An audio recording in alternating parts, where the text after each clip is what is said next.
These are the parts to a gaming PC that's under $400, but there's a slight catch. Now in my last $400 PC building video, I had a ton of comments griping and complaining about the graphics card that I used. And that graphics card was the GTX 1660 Super. I was able to build that PC for around $375, and all the parts for this gaming PC are just over that at like $389. So I'm gonna show you the parts and where we got them from as we go along, as well as show you how to put it together so that you can have an awesome gaming PC that you will absolutely love, that can game at 1080p and possibly even stretch into 1440p. And all you need is a screwdriver and a flash drive. Let's get started. Okay, so the first place I like to start with any gaming PC build is the motherboard. And this motherboard we actually picked up from a seller on eBay that had a pretty high rating, and it's an MSI B550 Wi-Fi motherboard. The only drawback about it is it does not have an IO shield, which is not going to hurt performance at all. It's just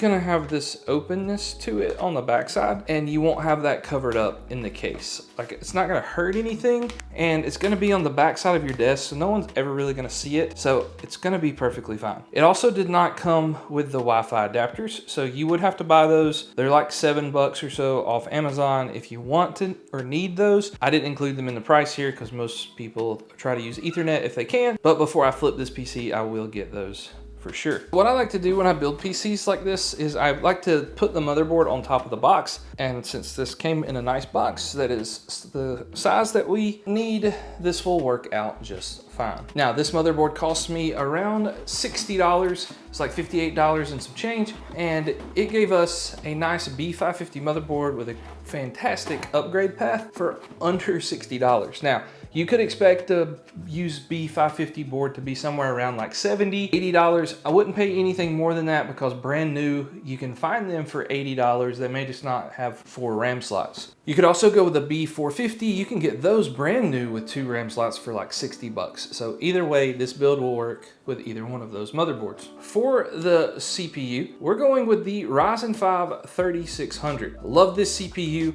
On eBay, they go from anywhere from $60 to $65 on the used market, and they may or may not include a cooler. And for this build, we're gonna be using the stock cooler. Now, you could upgrade easily and get like a ID cooling or Thermalright Assassin for less than 20 bucks, but this combo here is gonna be great for us. Coolers, the stock coolers are like $7, $8 on Amazon, so you could pick one of those up pretty cheap if you wanted. But this CPU for me, I got it from AliExpress during their summer sale, and it actually only cost me like $50 or $51, something like that. I'll have the exact price up on the screen, and it is an awesome CPU. 6 cores, 12 threads, I believe, and it's gonna be perfect for this gaming PC. So if you notice the motherboard up here at the top, there is a little pin out here that has 8 holes in it. That's the top of your motherboard. So if you're looking at the top of your motherboard, there is this socket here in the middle, which is where your CPU is going to go. And so what we're gonna do is there's a little lever here. You're gonna kind of push down. I'm gonna turn it sideways where the top of the board is on my left and the other part, this little metal lever here, is on my right. And you're gonna kind of push it down and out to the side, and then you're going to lift it up. Now, these CPUs from AliExpress do come with thermal paste. That's gonna be in your packaging here. You can definitely use this for the CPU we're using. I'm gonna use a different kind of thermal paste that I'll have linked down in the description, along with all these other parts, but you don't have to use this if you don't wanna spend an extra $7 on thermal paste, this will work just fine. This is a Ryzen 5 3600. The way we have it turned, again, the top of the motherboard's on the left, the other side of the motherboard is on the right. So what we're gonna do with our CPU is we're gonna have it facing to where it says Ryzen straight up, and we're gonna go straight down into the motherboard just like so. You can also use reference. There is a tiny little gold triangle right here in the bottom, and there is a tiny triangle right here in the bottom. So those triangles have to line up, but again, it's gonna go right up just like so, and it should just kind of drop in. You want it to drop in. Do not force it, let it fall into the socket. Otherwise, you're gonna bend some pins. If it doesn't fall into the socket, something's wrong. So make sure you get everything lined up. And once you do, you can just push this lever down, move it out to the right a little bit so that it goes back under that little clip, and you've got the CPU installed.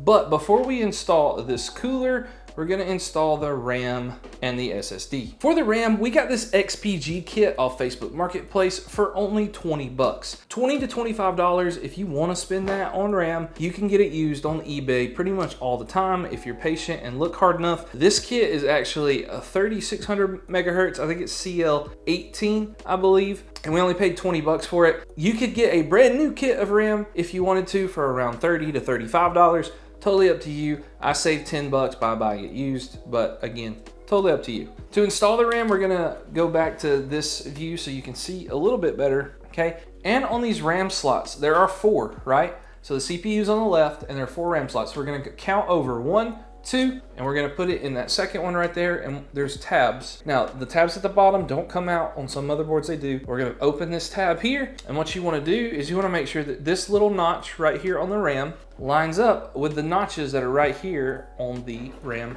slots. And once you align those up just right, so like here, I've got mine lined up now, kind of have to get it just right so it'll go in there like it's supposed to. So what I like to do is take both fingers and press down with some equal pressure, and it will kind of just click into place. You may hear 1 or 2 clicks depending on how hard you press it down. You should be fine there. All right, so the next RAM slot, we're gonna do the same thing. We're gonna open that tab. We're gonna make sure that our notches align up and everything kind of slides into place here. Press down on both sides of the RAM stick, 1 or 2 clicks, and you have your RAM installed. Next is the SSD, and this is another situation where I got a good deal. Amazon ran these on sale for 30 bucks, but I could only buy 3 of them. So I bought 3 of these Kingston 1 terabyte drives. They're normally $60. So if you want 1 terabyte of storage, right now you're gonna have to pay like $55, $60. But if you wanna keep the build around the same price as what we're building here, you could just get 500 gigs, and that'll be about the same price as what we paid here, which is $35, I believe. Now this particular motherboard has a heat sink right here. Not all motherboards have this. Your motherboard may just have a little screw for you to put in. So we're gonna unscrew both of these screws like so.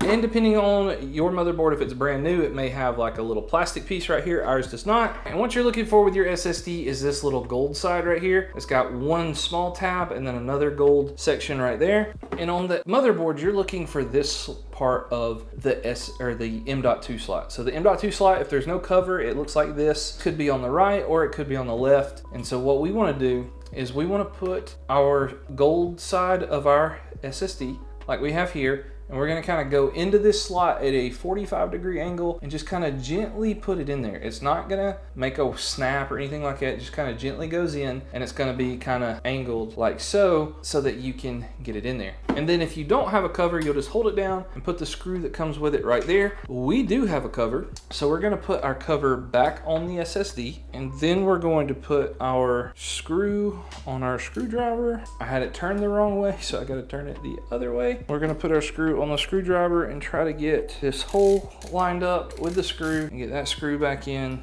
And then we're going to do the same thing on this side. If there is a heat sink, sometimes it can be really annoying to get everything lined up the way you want it, but we managed to get it done right there. And so now we have our SSD in the slot like we're supposed to with our RAM, and now we can install our cooler. Okay, so next part with the cooler, these AMD CPUs, a lot of times we'll have these little hooks here, and in order to put the stock cooler on it, we have to take these little plastic hooks off. So there's 2 screws at the bottom, and you take this little plastic piece off here. And if you plan on building or flipping PCs like I do, I would hold on to these because you never know buying used parts when you might need it. All right, so once we have those off, it's going to expose the 4 holes that we have here for our Ryzen Stock Cooler. Now, I have my logo rotated, but a lot of times you'll want to put the logo on the left, but I rotated my logo. I want it to look pretty for the people that I sell it to, so on Facebook, so I made the logo go up and down, and we're gonna put the 4 screws lined up with there. But before you put the cooler on,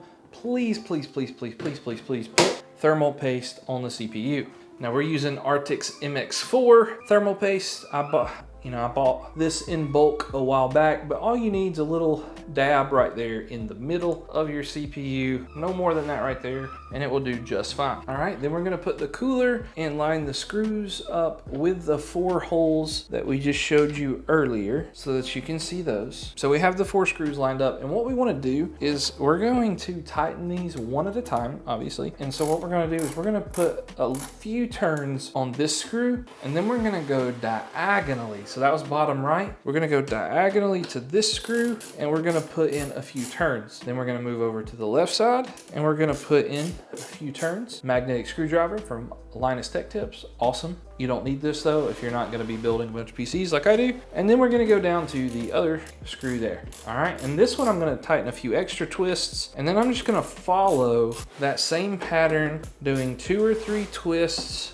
at each screw until I get them all snug. So, all right, so we got that one snug, then I'm gonna get them all snug, just barely snug, and then you're good to go. But you definitely want to at least get it snug. All right, and then you have this cord here. This is your fan header. It's what cools and makes this fan spin. And at the top of your motherboard, so if we're looking at it, you know, from the top, because that's what we just got done. Okay, so at the very top of the motherboard here, okay, that's the pin, it's the logo. Your logo again are probably on the left. Right up here, it says CPU fan 1, and we're gonna take our cord, all right, and the little notches that you can kind of see, those little notches that are close to my thumb are gonna be facing downward, and you're gonna put it right in those little pins right there so that the flat side of that is facing the top. Now, we're ready to put this in our case. Okay, so I know I'm gonna get roasted for the case that I picked for this PC build, but hear me out.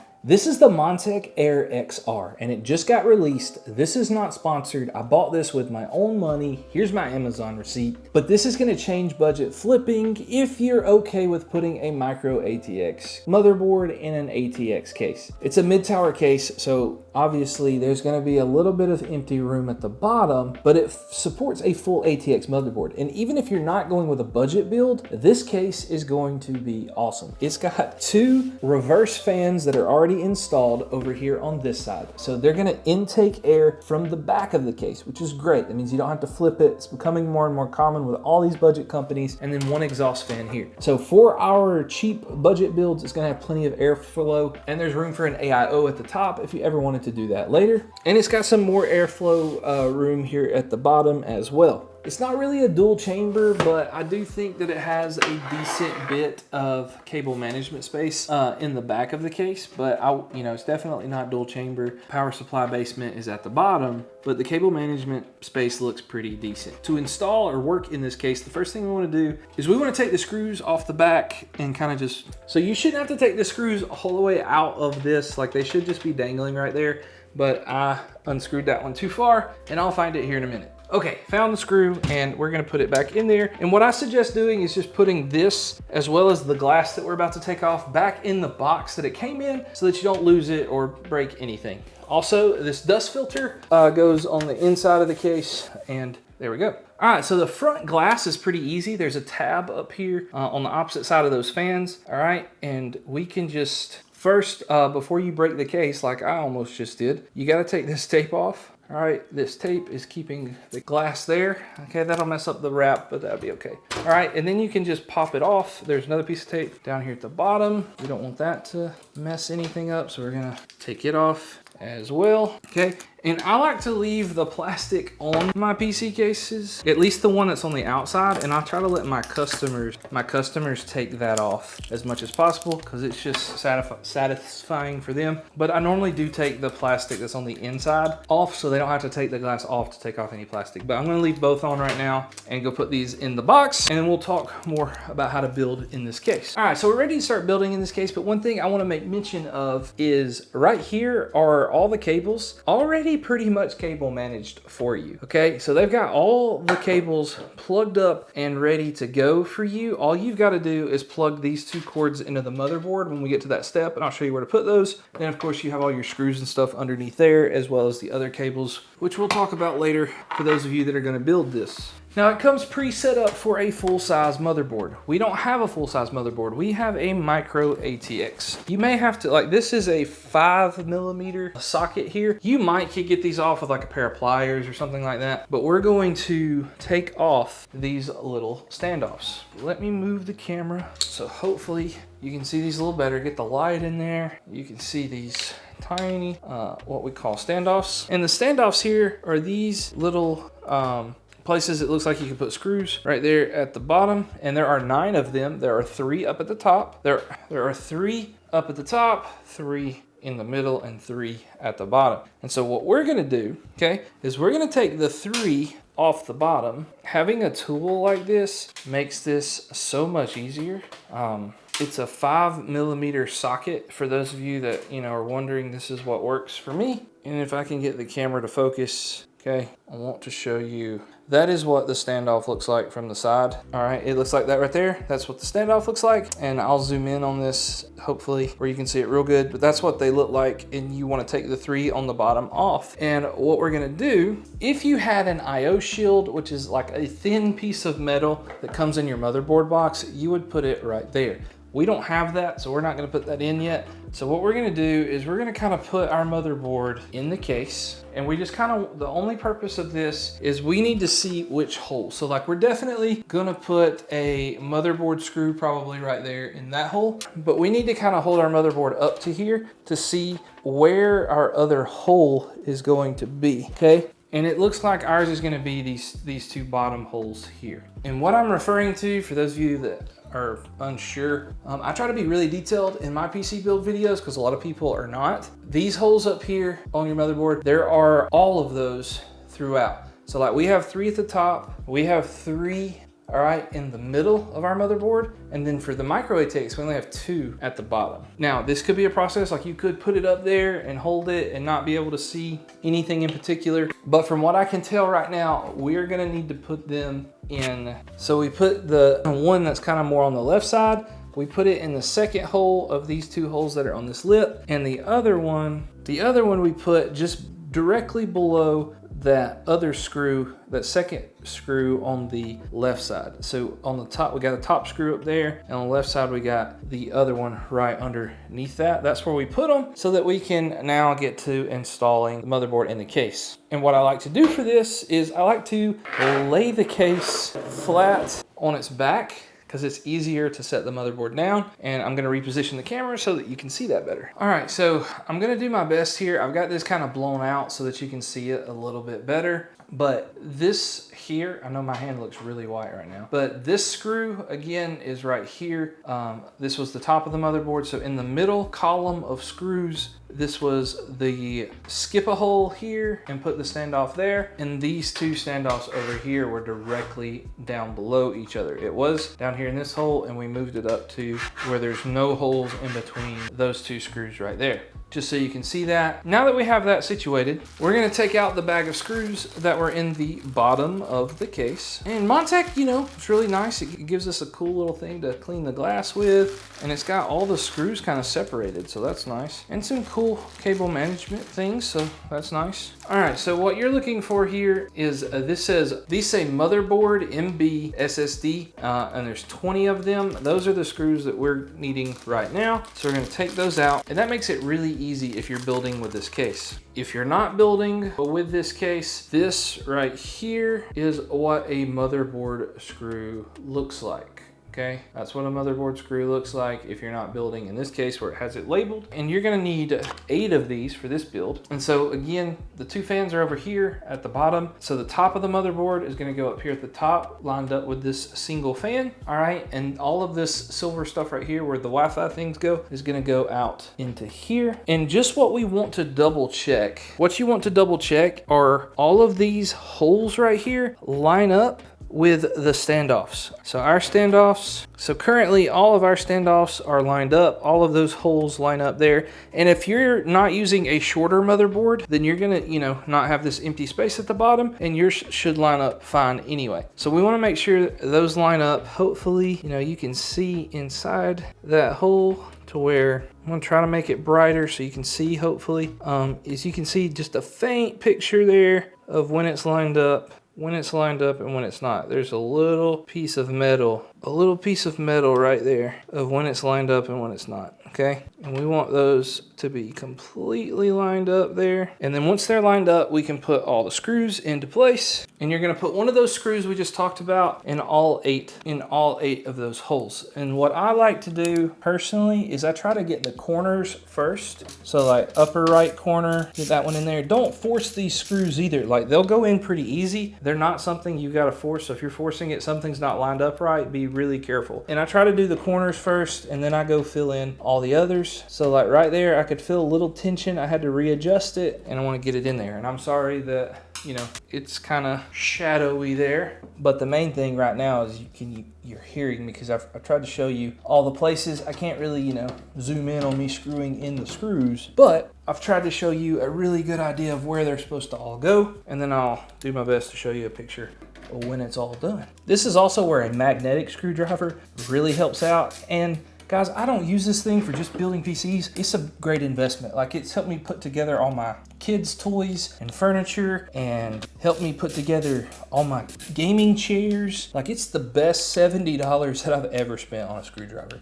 I absolutely love this thing. And this is not sponsored. Linus Tech Tips doesn't even know who I am. So you just get that for free. All right, now, as you can see, our motherboard is inside our PC and there's not a huge gap down here at the bottom. In fact, most of the time you're not even gonna be able to see it that much, but people are still gonna complain. All right, so now that everything is, you know, mounted inside the case, we're going to plug up the cords on the back of the case. Well, I mean, they don't go on the back, but you know, they're in the back of the case and they're underneath the basement down there at the bottom. Okay, so you're gonna undo those. There's like a little cord there. Undo those, and these are the cords that we're working with. All right, so on these cords, you're going to have a few of them. Number one, okay, ooh, this one says HD audio. That one's gonna go on the bottom right-hand side of your case. So we're gonna take the cord and under the bottom right-hand side, we're gonna put it through. There's a little hole right there. We're gonna put it through that hole so that it will go up in there.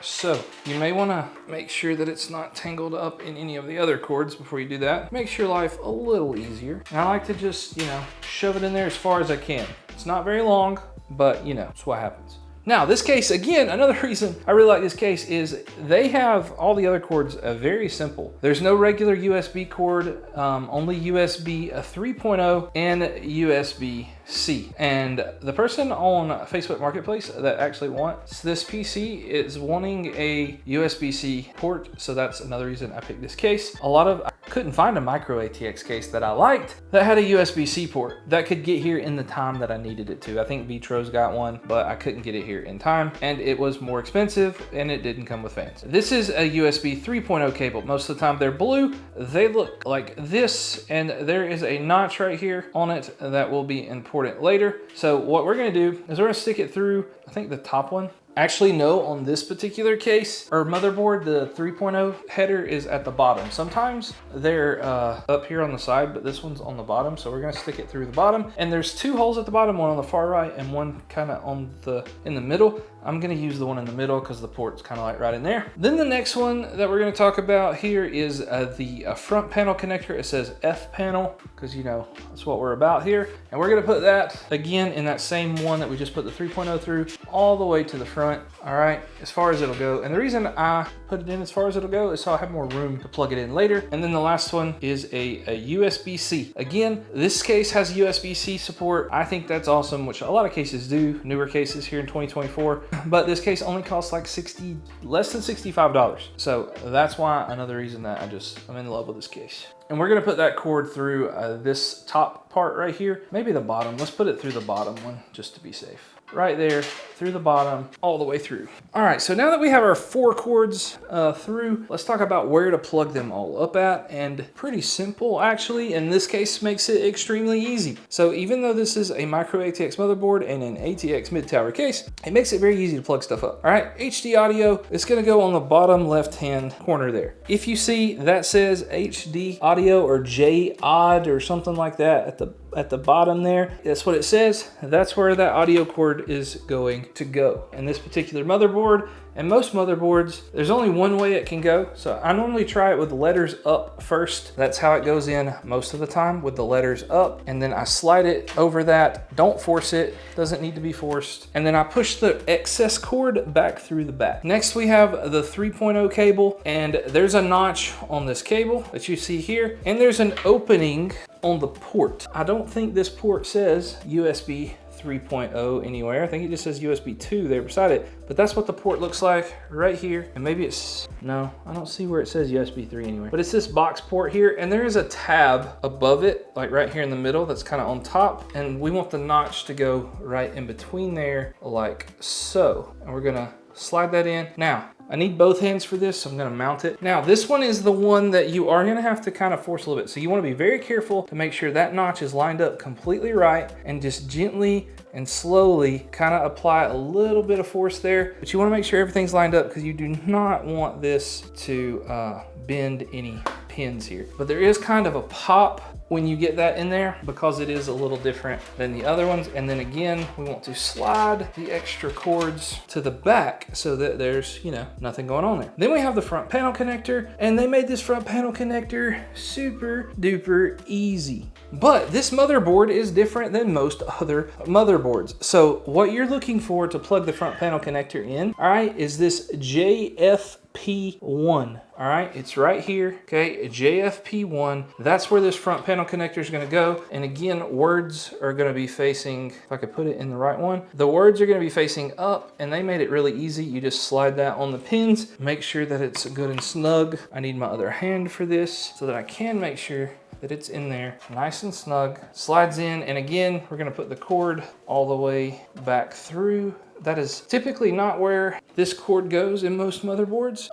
So you will have to deal with that, and you're gonna have some extra space here at the bottom. So these cords will be a little bit exposed, but you know, it's not the end of the world. And then the last one is the USB-C, and it goes in the USB-C header that is right there. This will also only go one way. So if it won't go in the way you're trying, don't force it, flip it over, and it should slide in just a little. You can feel just a smidge of a click when you put these in there. And that one kind of snapped in, so but you'll kind of feel it as it goes in there. And then that's all of our cords for now, until we start plugging up our fans. We gotta plug the fans up. Let's plug the fans up first before we put the power supply in there. Now you wanna kind of look at your motherboard, depending on what you have, and you're looking for something that says a system fan. So like right here, we have a system fan header that's here, and we have another system fan header that's down here, and it says SYS fan 1 or fan 2 or whatever it says. So we're gonna actually use the one up here, because our fans are already kind of up here, the cords are. We're gonna use the one that's up here. But we're also gonna need, so I did kind of not notice earlier that this fan, and you probably noticed on the video if you know what you're doing, that this fan is not connected to the other fans. So I don't know why they connected these two at the top up here, but they didn't connect this third one. So you can connect it if you want. You just put this end here into the end that is open on the other fans up here at the top, and you can connect them all three together if you want. But because the other open end is like way over here on the right, and they already have this cable managed pretty nice, what I'm gonna do is I'm just gonna undo this cord, and I'm gonna put it underneath in the middle here, like what we did earlier with the other cables. I'm gonna put it underneath here so that I can plug it up on the fan header that's down there, and then I can take the other fan cord that is available up at the top, and I'm gonna put it through this hole at the top. But it is gonna require me to undo this cord a little bit here in order to get it available to put right there. And these are not set up in the best way possible. And then the last thing right here, this is your RGB header, okay? It's a 3-pin RGB. This is what makes the lights turn on. We don't have a 3-pin RGB header on this motherboard. You would plug this up into a header, which you can see on my other PC build videos. It'll look like, it'll say something about RGB. Like this one has an RGB header, JRGB1 down here at the bottom. Like it has that header, but we don't want to use that header there.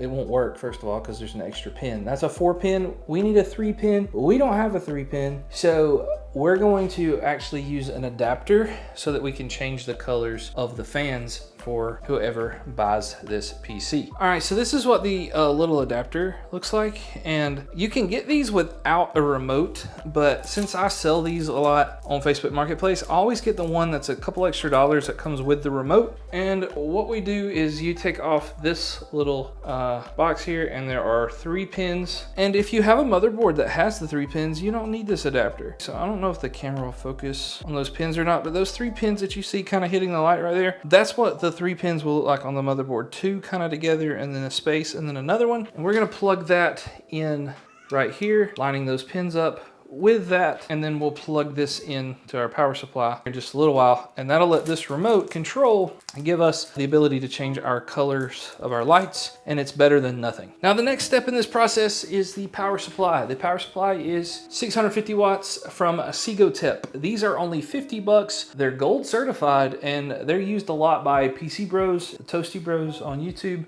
So I mean, I've used it several times and had no issues whatsoever. It's 50 bucks. It's one of the best power supplies, bang for your buck.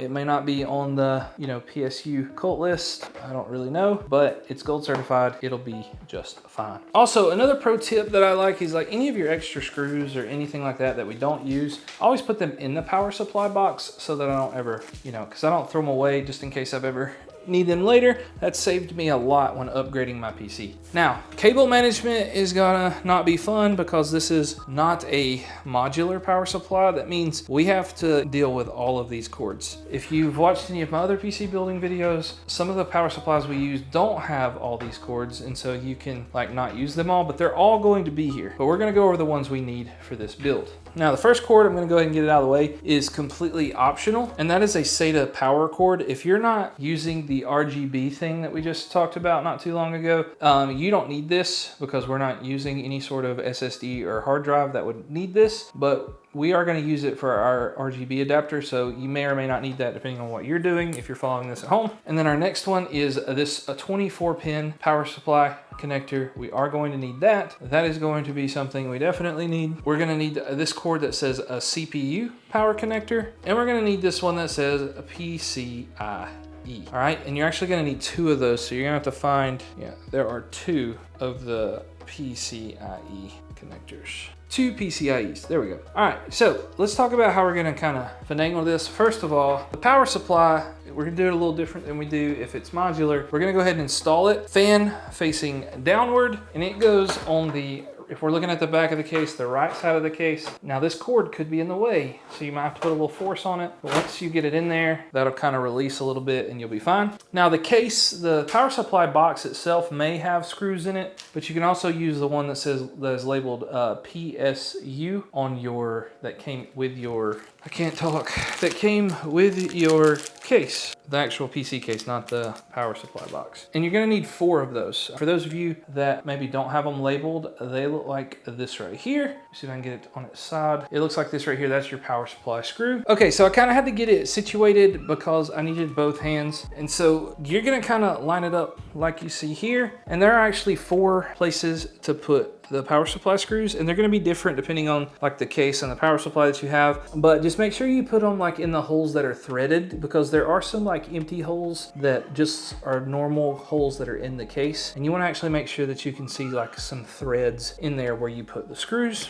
And again, you are going to use 4 of these, all right, and they go in the 4 corners somewhere where there are threads again, and you should be able to easily see those. And again, make sure that you get them in there. They don't have to be over tightened, just kind of snug, and then we're good to go on that. All right, so now let's talk about where to put each of these cords. So the first one we're gonna talk about is the 24-pin power connector, and we wanna try to make sure that it's kind of like over to the left side some, because that's where we're gonna put it. And we're gonna put it up in the upper left right here. So it's gonna go right there in that upper left, can't talk, rubbery area there. Again, trying to keep it unobstructed from these other cords as much as possible. Then the next thing we are going to do is find our CPU cable, which CPU cable has a CPU on it. And that's actually gonna go in the upper right hole up here. And we're gonna slide that in there like so. Pick it up so you can see it. That's gonna go in the upper right. And we kind of want this cord to be as much on the right side, so you may have to, you know, do some adjusting because these are cords, these are not as clean as it would be if you didn't have a non-modular power supply, but I want it to be as much on the right side of the case as possible so that we can kind of cable tie it down and make it a little nicer. I am going, there is like a zip tie connected right there. I'm gonna cut that so that I can cable manage a little bit better. You don't have to do that, but I'm going to. So now that gives me some more room to kind of pull this all the way over to the right because I want to zip tie it over here in a minute so that I can get the most out of my situation. Now, the PCIe cables, okay? The PCIe cables, they're gonna go underneath the case. It's gonna be hard to see this, but there is a hole. If you go under the case, hopefully you can see this, under all the cords. All right, I know it's a mess. There's a hole up on inside the case, which I'll show you in a minute, that these come out of. And you want both of your PCIe cords, if I can find the other one, to go in right there. And just to show you what I'm talking about, okay, let's get some light on the situation there. Oh no. My mic got caught for a second, hopefully connected. This is PCIe cables and they're coming out of this hole right here on the case, all right? Have extra slack here, we're not gonna need all that. We'll tuck some of it back in later, but for right now, this is what we need. And that's all of our cords, unless if you are using one of these adapters for your RGB, you will plug the end of this that looks like so into one of these SATA connectors. Again, those will only go one way just like everything else. So just make sure you have it turned the right way and just snap that on there and you'll have RGB when we turn this on here in a minute. But all the other cords are run to the front, so let's talk about where to put them on the motherboard. All right, so the CPU connector, we'll just do that one first. Doesn't really matter which one you do first, but the CPU connector is up here in the top left corner and our CPU cable is here, all right, as we can see. And the CPU has these two tabs at the top. We want those to be facing upwards, all right, so like this, and we're gonna wrap it around and we're gonna plug it in those 4 holes, or 8 holes, I guess it technically is, up there at the top, and you'll hear a small click. I want to push as much of the cord back into the back side of the case as we can. So hopefully, if I can shine some light up there on that. Okay, that's what it looks like up there in the upper left. All right, so once we have the 8-pin power cord connected, then we're gonna use our 24 pin. 24 pin, again, there's a tab, and we want the tab, because it's gonna go into this slot right here that's got 24 pins. There is a notch on the right-hand side, so we need our tab to be on this side, the right side. We're gonna curl it up and plug it in there. And it might take 2 hands for you to do that, or at least put 1 hand at the back of the case and it will snap into place there. And again, push all the extra cords out the back. And then our last situation that we need to be in here is for the graphics card. So we can't, oh, hold on, fans. We didn't plug the fans up. Let's plug the fans up. So the fans plug up the same way that they did earlier. We're looking at the system fan header that we have here at the bottom. And on this system fan header, the notches, just like we did with the CPU fan at the beginning, are gonna be facing downward,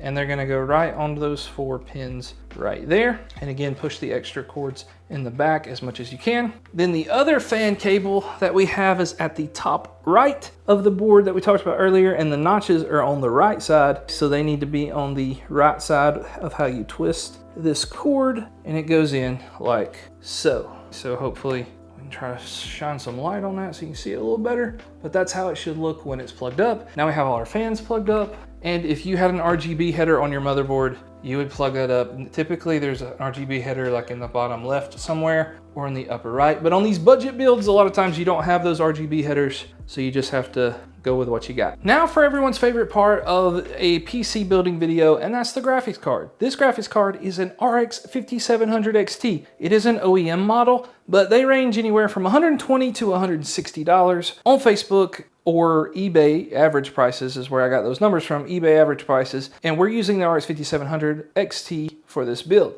Now, this card is gonna be awesome for 1080p, and you can stretch a little bit into 1440p, and how we plug this up is we're gonna be lining up these gold tabs here with this top slot right here that's a different color than all the other ones on the motherboard. But before we do that, there are these little cutouts over here on the side that we're gonna have to take care of. So you gotta take off this little thing. It's just got a little screw. You gotta take it off so that we can get it off and out of the way. And then there are screws right here, and you can kind of just line the graphics card up to see what it lines up with. And it looks like our particular graphics card here is gonna line up with the top two of these. So what I'm gonna do is I'm gonna take out these top two screws right here, and it'll take those little metal pieces off. But you're gonna keep the screws because we're gonna need them in just a second. Of course, it would fall in the floor.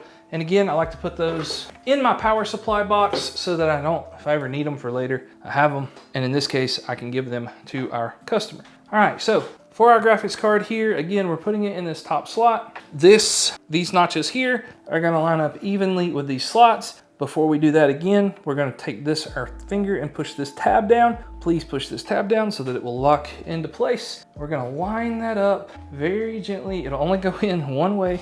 The majority of PC building is like that, and then just snap it into place. Once you do that, you can take the screws that you just took off, okay, and put them back in the side over here. And there's two little openings by your graphics card right where you put the other ones. They'll line up perfect, and you can just slide those into place there, and then put this other metal piece that you just took off back over. Not all cases have this extra metal piece, but it is becoming more and more common. All right, once we have that situated, now we're gonna plug up our graphics card, okay? Now this one's kind of hard to plug up, but because what you're gonna need to do on one of your cables here is you wanna kind of push up on the side. As you can see here, hopefully, like there's 3 pins connected and then an extra pin that's kind of to the side here. Like we want those to separate. And I like to, there's an end here like this. I like to try to do it with the end that's a little thicker and bulkier because it helps with cable management. But it is a little harder to get those separated. I managed to get it, all right? And so you'll just kind of push up on the one side and do it, and then you'll have these extras kind of dangling here. And on this particular graphics card, there's no notches. All right, so this notch, sometimes it goes facing up, sometimes it goes facing down. You'll just have to see, like there's no notches at the top here of our graphics card. The notches are underneath. So that means our tab right here needs to be underneath. So we're gonna put the 3 pins that we just made on that right side. We're gonna push it in. Might hear a small click. Just make sure it's in there good. And then the other one is a full 8 pin, but we don't have to do anything with it. Again, I like to use the side where you have this dangling over here. And again, our tab is gonna be going down. We're gonna plug that in right there. It'll only go in one way. So if you have it turned wrong, it's not gonna go in, and it kind of snaps into place as well right there. And we wanna push all those extra cords down as far as possible. And so what I like to do to try to make this a little nicer right here is I like to take a zip tie to the bottom of the cords here where all of these are, because these won't go back in the case. I like to take one zip tie and just zip tie all of this together, make it real nice and tight, and try my best to try to hide those extra plugs down there at the bottom. And doing a zip tie like this with the camera, and it's not the easiest thing in the world to do. Make sure you got everything in there, okay? And I try to hide the other cords if I can. If can't, it's not the end of the world. And you may need 2. I think I'm gonna put 2 on here just to make it as clean looking as possible. And I try to get the tab for the zip tie behind so you don't see it. And it makes it look a little nicer right there and a little cleaner, but it's not the end of the world. You don't have to do that. You can just leave it dangling, or you can buy cable extensions. But for this build, to keep it in the $400 range, I did not want to use cable extensions because we're trying to keep it in $400 range. And that just makes it a little neater and cleaner, and we should be fine there. Now, this graphics card might look like it's a little saggy. Part of that's my camera is not level, but with as light as this graphics card is, that is not going to hurt anything whatsoever. I've tested it for hours and hours and hours like that. It's perfectly fine. You can't tell it as much when you're further away, but it does look a little saggy, but that will be okay. Now, if you had a big graphics card that went further out this way, I would be concerned, but these PCIe lanes are pretty durable when you're not at a huge graphics card like that. All right, now everything's ready as far as the front goes. So let's talk about cable management in the back. If you wanted to, you could go ahead and test it here to make sure that it turned on, but we're rebels and we're not gonna do that. Now, I am not a cable management professional by any means. I am not a guru at this. Greg Salazar, Zach's Tech Turf, those guys are a lot better at this, even the Toasty Bros, than I am. Although I would say my cable management is similar to the Toasty Bros. One thing that Zach did put on a short the other day that I really like is he kind of cable manages as he goes. In this build, I think with a modular power supply, it's a little bit harder to do. But there's these little tabs that you can get a zip tie through and around. It's very hard over here on the side, I will say that. It's very hard over here on the side to get them through. But if you manage to get them through the little hooks that are there for it, I like to put one kind of on the side here like so. And so we're gonna put one there, and we'll try to put one up at the top as well to try to get that cord out of our way, because there's another hole up here. Again, it's kind of hard to get them through those hooks. I'll try to see if I can show you a picture when I get it situated here in just a second. Okay, all right. So that gets that cord pretty much completely out of the way, and then you can snip off the excess zip tie there. And so that gives us a nice little cord there for us to have out of the way. All right, now the middle's a little harder. What I like to do, and I learned this from the Toasty Bros top secret cable management system, is we're gonna take all the extra cords that we didn't use, and we're gonna tuck them up under this. Wherever we can fit them, we're gonna tuck them up under the power supply basement right here. As much as possible, that's what we're gonna do. Tucking them all up under there. And then, now Montech's already got these that are already kind of cable managed here. I'm gonna undo this Velcro that they already have, okay? And I'm going to wrap my cords that are there. I'm gonna kind of bring it up a little bit to give me some slack so that I can lay it kind of flat right there. I'm gonna bring it up as much as I can to where it's still nice and neat. And I'm gonna tighten that sucker as much as I can and leave those cords just like that right there. And this can kind of wrap around if it needs to. So the only other cord, and we could probably fit those in there. Let's see if we can fit. Now you won't have this RGB cord if you plugged your fans in on the motherboard. But let's see if we can include that in there. Again, we want to kind of lift that up so that it's high enough to get it out of our way and where we can still close the case here in a minute and get it as tight as I can, and then wrap the extra around there if we can. All right, and that's, oh no, our cord came undone. So that's the only problem with putting that in there, I guess. Let's see if I can put it back through a little bit, if I have any extra slack. I'll let you see my mistakes there. That come out, that's fine. All right, so that's not the best cable management job in the world, but I think that looks pretty clean. But the real test is gonna be, can we put the back panel on it? All right, and so the back panel goes back on the back here. We're gonna try to slide that into place and put our screws back in where they're supposed to be. All right, that screw went in, and then that one went in.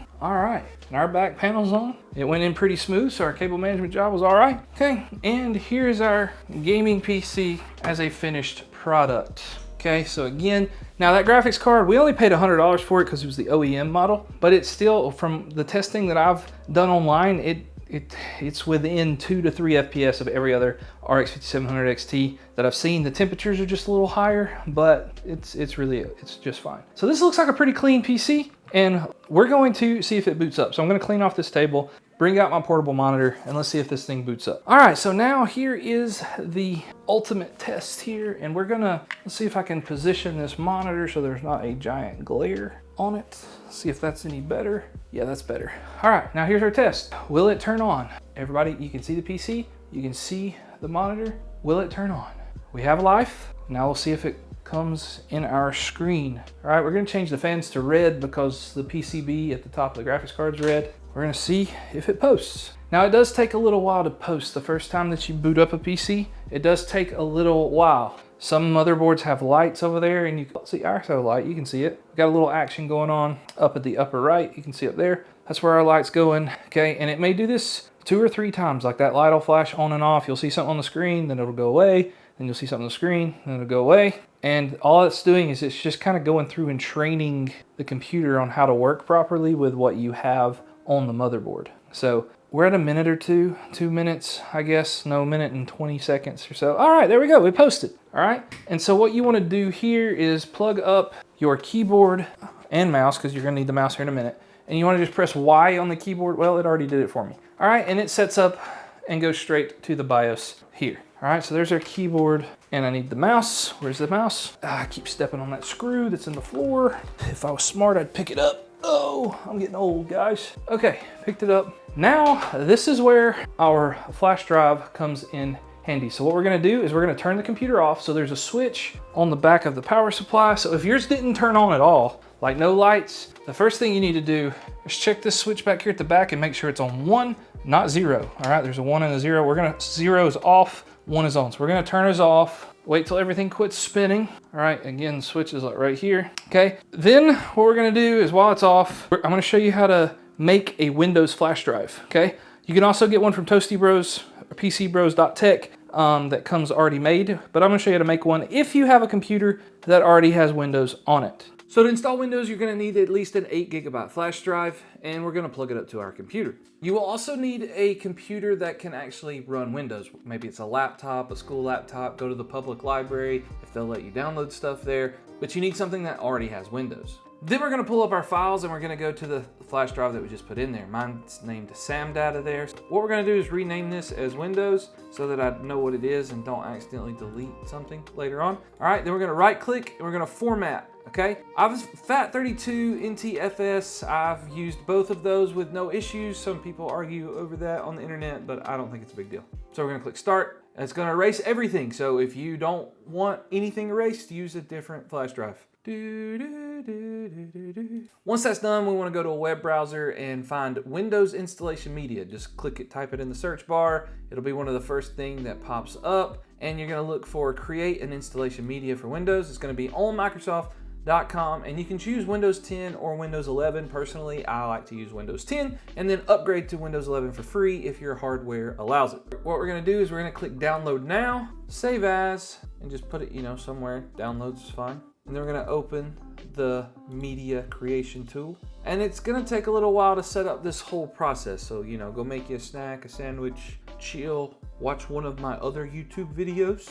That would be a great idea. All right, and then in a few minutes, it'll be done with this process and we'll get to create an installation USB flash drive. That's what we wanna do. We're gonna click next, next. USB flash drive. All right, and then this is why we named our drive, because we don't want to accidentally delete something, We want to make sure that we click the one that we labeled window, click next, and this is the process that takes the longest. So process is gonna take a little while. So after you let it run to 100, it'll say your USB flash drive is ready and you'll just click finish. Now that we have our flash drive made, what we're gonna do is we're just gonna plug it up in the back of the motherboard like so. Let's set our screen back up that we knocked over a while ago. Make sure your power supply is turned back on, all right, on the 1 or the 0, all right, on the, not the 0, the 1, not the 0, okay? And we're gonna press our power button and let it boot up. And what we should have, hopefully the glare is not on the screen too bad. What we should have now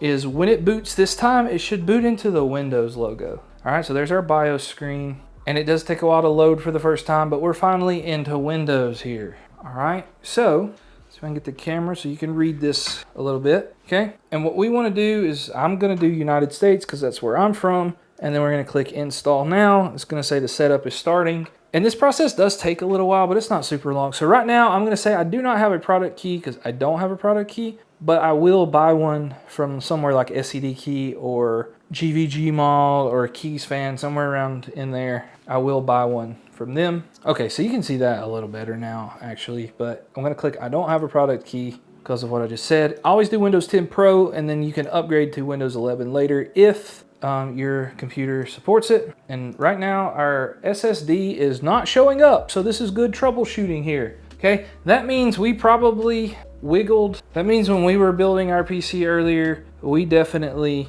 unwiggled the SSD somehow so that it did not register. So we're gonna have to turn the computer completely off and unplug the SSD and see if we can get it to register now. So go flip that switch at the back. And another safety tip, anytime you're working on your PC, is go ahead and unplug the power cord. Newer PCs, you don't have to worry about this as much, but I still do it to be safe. Press the power button a couple times, hold it down, make sure there's no power like sitting in it somewhere so you don't mess something up. All right, and then we're gonna take this cover off the SSD up here at the top. And I told you guys that I hated these like heat sinks on these SSD covers, especially the ones that build in the same screw into the SSD. I like the ones that let me like mount the SSD first. Yeah, that wasn't in there very good at all. Okay, so I'm gonna readjust that, reposition it, and get it in there. Hopefully you did yours right the first time. And honestly, we could do without the heat sink if you really wanted, but if you, depending on what kind of like Gen 4 SSD that you're working with, it could get pretty hot. And so it's not a bad idea to have the heat sinks there. I just really hate them for this reason right here. Okay, so we got everything situated, plugged back up. We're gonna try this again, and hopefully it works this time. All right, so now you can see we're back to where we were a while ago. All right, and when we got to this part, after we clicked everything else we already talked about, there was nothing here. Now we have the 931 gigabytes available, which is part of our 1 terabyte SSD. You're not gonna get the full 1 terabyte. That's just how the things are set up. So, I mean, you can complain about it if you want to, but that's just kind of how it works. And then we're gonna click next, and we're gonna wait for this whole installation process to finish. When it finishes, it may reboot your system, but that's just part of it. So we're gonna let it sit here and run, and I'll come back when it's done. We're going to go with United States again, US keyboard layout, because this is all what happens after you get everything set up the way you would like. And we're gonna say we do not have internet right now because we just wanna get everything set up. Continue with limited setup. And I set up the PCs. I mean, you could type whatever you want into here, or you could like use a Microsoft account if it's gonna be your personal PC. But I just type in user, no password. To me, it just boots everything up faster and you don't have to deal with all the extra hoopla. But on my personal computer, I do have it logged into my Microsoft account. I turn all of this stuff off because it's just less stuff to deal with than accept. I don't want to deal with Cortana right now. In fact, I turn Cortana off most of the time. But now our PC is going to go through this phase here where it gets everything ready, and that will take a few more minutes as well.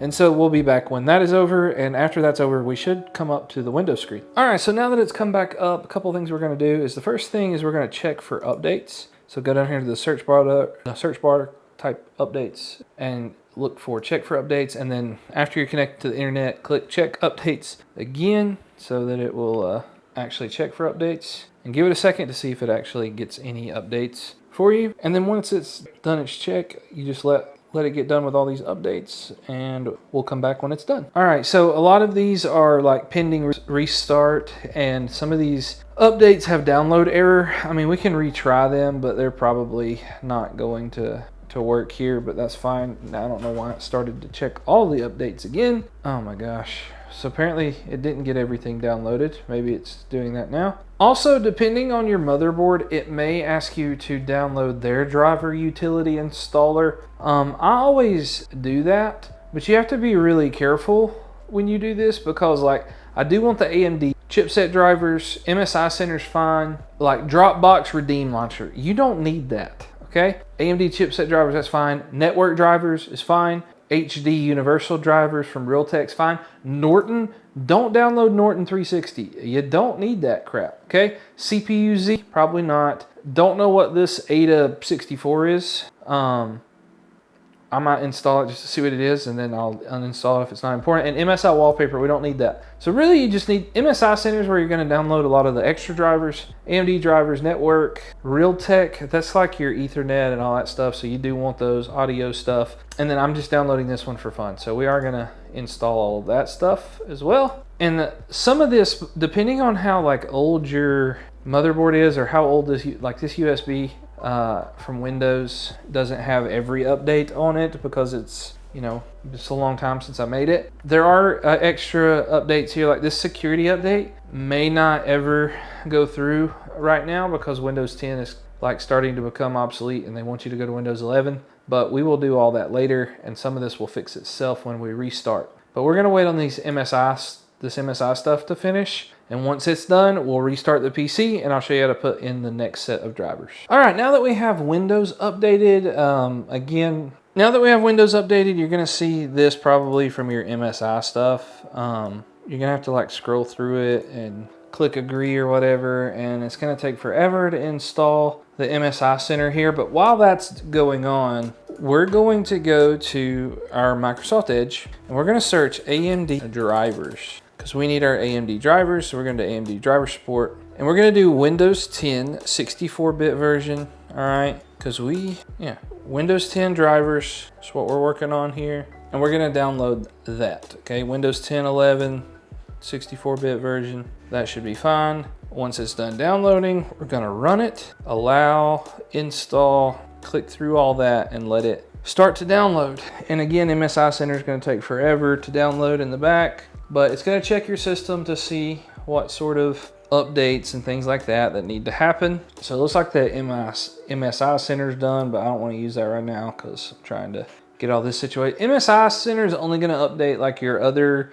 types of drivers, like your Wi-Fi, your audio, things like that, anything of that nature. All right, this is the graphics card we have, the 5700 XT, like we've already talked about. We're going to do the recommended settings and we're going to click next, install, and then our chipset drivers. It looks like we thought we had already done that with the MSI app, but it's not going to hurt to just go ahead and install them again and let all that run. So this is going to take probably at least 10 minutes, so we'll be back when this is over. Your screen's probably going to go black a few times and like flicker and stuff. Don't freak out with that. Just wait till it's done. So once the AMD thing is finished, we must restart our computer, which is what we're doing so that all these changes can take place. And after that, we only got one more thing to do and then we can download games and play. All right, so the last thing that we want to do is we want to change our RAM speeds. All right, and so we're gonna right click on down here and click on Task Manager. All right, and then we're gonna click on More Details. And we wanna go over to Performance, okay? And on our performance, we wanna look at our memory. All right, and as you can see over here, it says 266.7 megahertz. That's what it says there. And so what we want to do is we want to enable our RAM speeds because we paid for more RAM speeds than that. All right, so what we're going to do is we're going to click Start, okay, Power, and we're going to Restart. And while your computer is restarting, you're going to take your keyboard and you're going to spam this delete button. All right, we're going to keep pressing this delete button over and over and over again, just because, you know, we want to be safe. We don't want to miss it. We're going to keep pressing that delete button, keep pressing the delete button, keep pressing the delete button, and then it'll come to this screen here. And this BIOS makes it super easy. Some of them are not as easy, but we want to do XMP profile number 1. All right, that's what we want to click on. That's the only thing we're going to change. I mean, you could change resize bar, all right, but most of the time that's enabled by default these days. So if you do search and do RE enabled, like that's already on. So anyway, XMP profile 1, you want to make sure that's clicked. All right, and when that's clicked, we're going to hit F10 on the keyboard, F10. And it's going to say that, yeah, you're going to from XMP disabled to profile number 1. Yes, that's what we want to do. And it's going to reboot the system again. And this time on the reboot, we'll be ready to play some games. Now, I'm going to update to Windows 11 before I play games, but you don't have to do that. But I am going to show you how this performs here in games in 2024. So for this PC, we threw in Apex, Warzone, Fortnite, and Cyberpunk as our benchmarks because those are the games that I benchmark when I flip PCs because that's the ones everyone wants to play, or at least most of the time that's what they want to play when I flip PCs, and so that's what this PC was for. So in Warzone, we tried a bunch of different settings, balanced at 1080p and 1440p, and it did pretty well. When it was at 1440p with no upscaling, we got around like 100 FPS or so, and the upscaling helped at times, especially if you used FSR 3.0 with frame generation. That helped us out and got us, you know, up into that like 130-ish, 140-ish mark, which that doesn't bother me, but it does bother some people. But at 1080p, it was around 120 to 130 FPS without upscaling, and with the upscaling and FSR, we got like 200-ish FPS, which was just kind of crazy to me in Warzone, but I know a lot of you don't like upscaling, but even without it, it's pretty good. In Apex Legends, again, 1440p or 1080p, you're going to have a solid experience. We tried a mix of low and high settings. If you want that locked 240 FPS, you know, you're probably going to have to do 1080p low settings, but high settings in Apex looks pretty good to me. And at 1080p, you're going to get over that 140-ish mark. And at 1440p max settings, you're looking at around like that 144-ish mark, 140 mark. So it's right there at what a lot of 1440p monitors are in the budget sector. So either way, you can't go wrong. Cyberpunk, it was really hard to get a 60 FPS experience in Cyberpunk without using upscaling at 1440p. So it's up to you on, how you might want to do that. But at 1080p, we were able to max out the settings and get a solid 60 FPS. And of course, we have good old Fortnite. At the time of recording the gameplay, there was an AMD driver that was not working well with DX12 in Fortnite. And so on DX12, we had a very stuttery mess, and it was absolutely horrible. And it took like 4 games before it actually balanced out. And on that 4th game, it was smooth. But that's just kind of ridiculous that you would even have to do that. If you played on performance mode, it was perfectly fine. I know people gripe about the 1% lows in performance mode, but that's how the pros play, and they don't have a problem with it, and they have the same 1% low issues that is talked about in all these tech videos. So it's just depending on, where you fall. Do you want a high FPS number? Do you want a high 1% lows? If you cap the FPS and play on performance mode, it's really not that big of a deal. I think you'll be happy. But unless AMD updates their drivers, which I haven't tested a new AMD card since the newest driver came out, I would just play on performance mode for AMD. If you want to see a more in-depth dive of me doing all of these benchmarks, I started a new channel called That FPS Man, where I do only benchmark the computers and graphics cards I do and just carry you along for the ride while I do that, whereas you just get the highlights on this channel of that sort of experience. But if you don't want AMD and you want to stay in the same price range, you can go watch this video.